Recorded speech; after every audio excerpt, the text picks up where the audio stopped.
And welcome back on this Tuesday morning. We're going to switch gears and not play Judge Jamie today. We're going to do a serious interview because I think serious attention needs to be brought to this family. Allison, you contacted us, or through Amy, got you guys on here. This is Allison, Miss Emily, and Miss Collins up here this morning.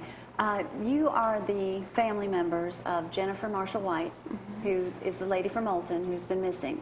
She's been missing for how long? 23 days today. 23 days today. First of all, I can't imagine. I'm so sorry for just the grief and just the not knowing what you guys are having to go through. She came up. We're going to try to go through some of this and let people know where she was, when she came up missing, and then we'll ask some other questions too. But I know you're the main spokesperson here this morning. I guess. Because everybody else is a little quiet. I know, Ms. Collins, you're here for support and don't want to say a whole lot. But tell us what happened. What day did your mom come up missing? On Sunday, April the 8th, my mother had texted me. I was in Birmingham with my daughter at a dance competition, and she basically was looking for help to move out of her home. And I told her, we were in Birmingham, I'd be back that afternoon, that we would help. My husband was at work, but we would come help that afternoon if needed. That was the last time that I personally spoke to her. Okay. She left the home after she talked to my sister. Now, my sister. You were actually, Emily, you went to the home? Yes. And talked to her. Now, what happened when you went to her home? I was supposed to go and help her pack things up and move, and when I got there, we had discussed, it's Sunday afternoon, you have nowhere to put your things, let's kind of slow down. And now, was it just abruptly she was moving? She had actually texted me the night before and said that, the decision was made that she had to go. Okay. And so she was prepared. Now, she's married at this point? Yes. Okay, and living in the home with her husband? Yes. Okay. So when I got there, we were supposed to kind of get a plan together, and she had arranged for some guys to come and help move furniture, but she didn't have a storage unit. And okay. I tried to convince her mom, let's wait till tomorrow. We'll get a storage unit and do it the right way. You don't have to rush. You can come stay with me tonight if you need to. I'll stay here with you. Now, is she alone at this point, or is her husband in the home? There was no one downstairs in the home. Okay. I didn't go upstairs, but she kind of abruptly got me on out of the house after wanting me there all day. Just go ahead and go. I don't need any help. I'm fine. So we kind of. Was that odd to you?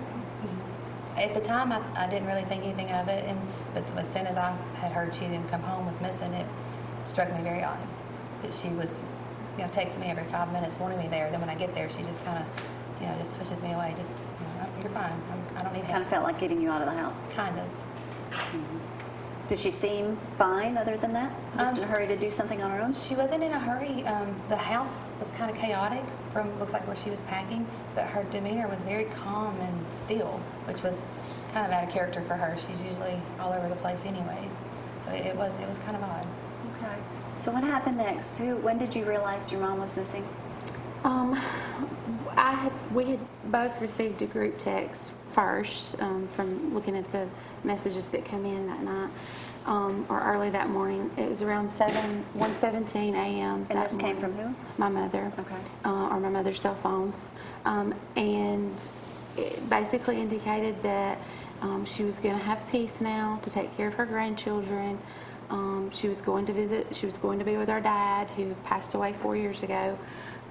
That is information we really didn't release to the public in the beginning for two reasons. One, the law enforcement knew about that, and we just didn't feel like that it told the public her whereabouts, because it didn't give us any information as to where she was. And for two, we were protecting her grandchildren.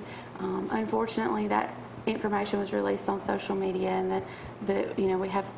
My sister has children that are older. They're teenagers. They're on social media. So at that point, we felt like it was, part of the story. It could be released.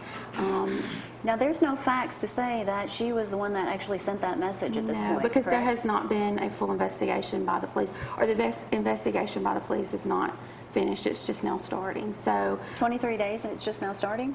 Yes, ma'am. I believe the State Department came in on Wednesday of last week, and that's when questioning interviews had started.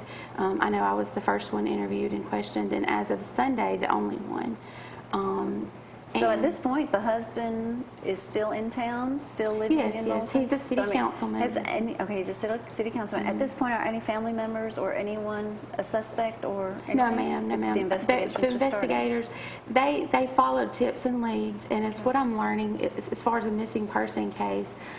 There are only certain things that they do or can do, and then I believe the law enforcement there did follow policies and tried to follow leads, but we were told on day 2 by the lead investigator, my grandmother and I, who went in and spoke with him, that she's an adult and right now she's just a missing person, and as far as they know, that she could have left on her own and just doesn't want to be found.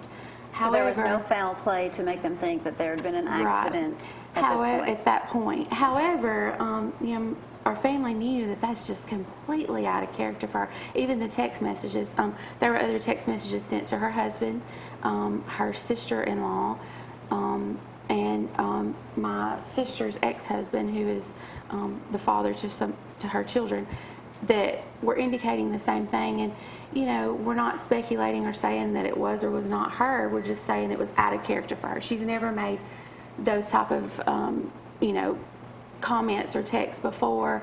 Never, we didn't think that she was in a depressed state. She, had Joint Commission come into work Monday, and she had planned for that. She had, her paperwork ready for Joint Commission on Monday at work. She had been preparing for that all weekend. She had been looking all weekend for places to rent. She had contacted several people, and she actually had people lined up to come help her move. So she was looking forward to moving on to a new different chapter in her life. Yes. Now, I understand completely when you get a message or you read something that someone supposedly has written and it is so out of character, that person didn't write it, that's a red flag. Right. Even some of the wordage and Right. All of us, abbreviations and things Right. they didn't Well, and another thing is, I personally found the video of her at the gas station, and we, of course, called the police department immediately, and they came and viewed it, and that was our last clue as to where she had been or where she was headed. She's dressed. Now, is she dressed like this when you saw Yes. her? When they told me that she was gone immediately after I had left, I said, that's not possible. She was in t-shirt, pajama pants, house shoes, ponytail. The only thing it looks like she did was take off her house shoes and stick on those boots.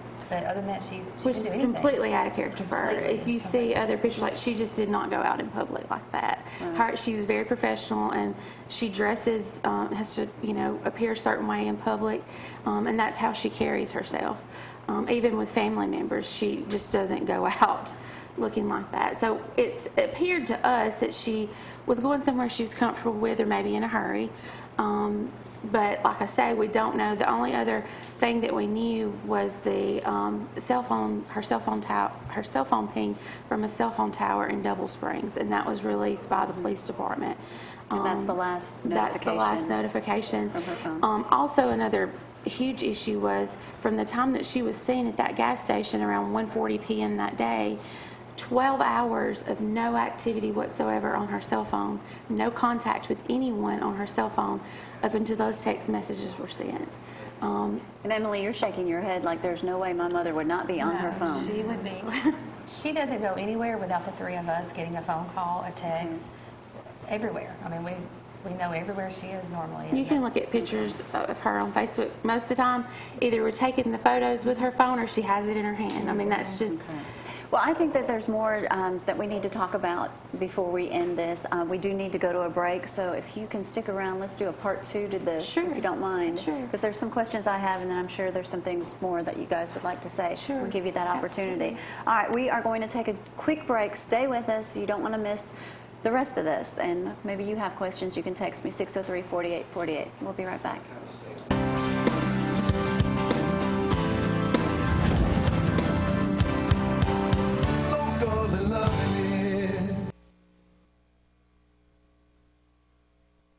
Where we ended, I guess I want to start out with this. We need to clear the air on some things.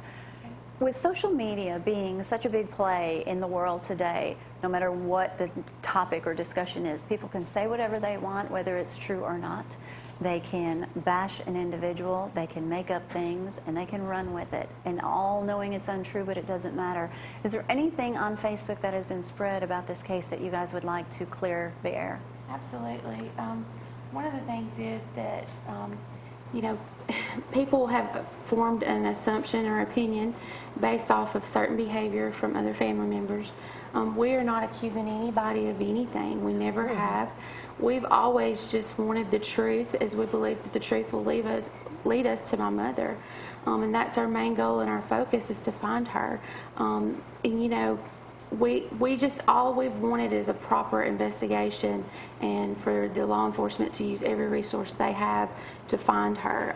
We're not in the name blaming game, and we're not, you know, accusing anybody of anything. We just want her back. Yes, and we just want a proper investigation to lead to the truth that will help lead to her. Was that the biggest surprise for you, Emily? For instance, I mean, is it the lack of how you think the community? I mean, we all live in a small community. You would think everybody would be out trying to find someone. Oh, we've had tons of volunteers. The amount of people who have offered to help us and have helped us, riding in Bankhead for us day and night, you know, letting us know, hey, I looked here, has been unbelievable. But it just seems like the police were too quick to jump to an assumption based on a text message. And I get that to an extent, but you have to look at the picture of a whole. You had a lot going on in this situation that really just kind of put red flags up. It shouldn't have been jumped to conclusions that quickly, in my opinion. And another thing, as far as social media goes, someone had put out there, I believe last night late, something about my mother's mental issues. My mother is a very intelligent woman. I mean, you can look at her resume, her background of her employment. She was a very highly sought after nurse who dealt with case management cases and represented the hospitals that she worked for from a legal aspect. And so therefore, you know, for someone to assume or to say or suggest that she had mental issues, that's just outlandish. It's not true. Yes, she did have MS, and she was diagnosed with that, and stress would cause major flare-ups with that. And that's far from mental. It's extremely far. How long ago was she diagnosed with MS? 3 years ago, approximately 3 years ago. 3 years ago. Yes, ma'am. Ms. Collins, I just want to thank you for being here today. Was there anything at all you'd like to say? No, just thank everybody that's helping us reach out and bring her back home. Well, I hope that this interview and you girls up here talking about it will help, and just all you can do is continue to ask everybody to pray. Keep praying. Was she a godly woman? Yes, absolutely. Absolutely. That's good. Emily, anything else you want to add? If you know anything, it could seem so small, but it could be put together to make the puzzle. We just want to know what happened from 1:40 that afternoon. And I want to take this opportunity too, because, you know, how many times, I don't know how many times I've interviewed people that when you go back and you say, I knew something was wrong, but I just didn't pay that big of attention to it. You know, with domestic violence and with just cruelty and mental violence and even just physical violence in the world. And you know, I dealt with that with my mother as well. And there were some situations that you wish you had done, you know, handled things differently. Just everybody out there know that if you go and you're in this situation and something doesn't feel right, go back. Trust that gut feeling. Go back and say, okay, so the last place she was seen was Double Springs? The last place she was seen was the gas station. Gas station. And then her cell phone pinged in Double Springs. And another thing I want to mention, we've had a lovely lady, a PI, that has reached out to us and is working for the family for free. She's done an amazing job, Miss Dawn Hendricks. She has promised me that she will do everything in her power to find my mother, and she's helping the entire family, and she just wants the truth. And amazing. She has promised me that she'll do everything in her power to find her, and I believe that. And another thing, she said, you know, Allison, if we don't find your mom, you need to know that she's going to leave on a legacy, because I'm going to do everything in my power to change policies of the way that missing people, the cases are handled going forward. And I do think that's an issue. And, you know, I don't think these allegations of her husband or anyone else would be had that been cleared up in the beginning. And then we could focus on what's important, which is finding my mother and bringing her home. Well, I hope you find comfort. If she's not brought home, I hope you find comfort knowing she's with the Lord. Thank and you in so a much. much better place. You have to. You have to go on that hope as being Thank Christians. you. Jennifer Marshall White, there is her picture. If anyone hears anything, whether you think it's a small detail or a large detail, please get in touch with the police department or the family immediately. Ladies, thank you again for being here this morning. Thank you for All right, having we're us. praying We for y'all. appreciate it. All right, we're going to take a quick break. When we get back, there's more to share. Stay with us.